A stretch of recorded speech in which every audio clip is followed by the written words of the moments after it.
Stiamo uccidendo coloro che hanno creato ricchezza, che hanno creato PIL, che producono e producevano in maniera onesta. Giorgetti però capisco che sia un fedele soldatino di Draghi e che abbia ordinato Draghi e che Giorgetti stia ubbidendo e che quindi il boia stia decapitando le nostre imprese sul nostro territorio.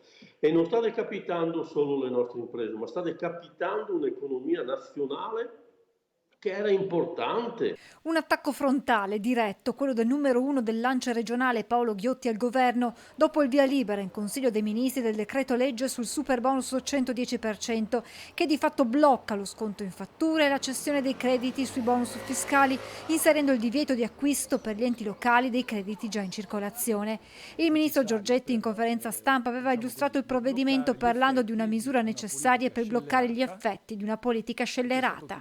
Io credo che scellerata non sia la politica del 110, ma scellerata sia la scelta che è stata presa, anche perché penso che non conoscano quali sono le conseguenze di questa manovra. Nella nostra regione il provvedimento interessa oltre 6 miliardi di investimenti, 5.000 imprese in difficoltà, 500 milioni di euro bloccati, 9.000 posti di lavoro a rischio. Viene da piangere pensando a quelle che saranno le conseguenze. Continuo a ricevere telefonate di colleghi disperati che mi chiedono cosa possono fare. Aggiunge Ghiotti che non c'è il malumore di un intero settore pronto ad azioni forti.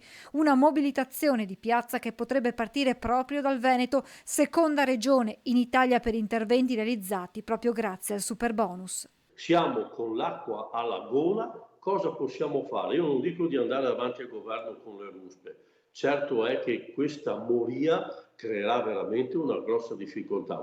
Ci faremo sentire, ma penso che a questo punto le sole parole non bastino perché ne abbiamo fatte tante e tante sono state le promesse.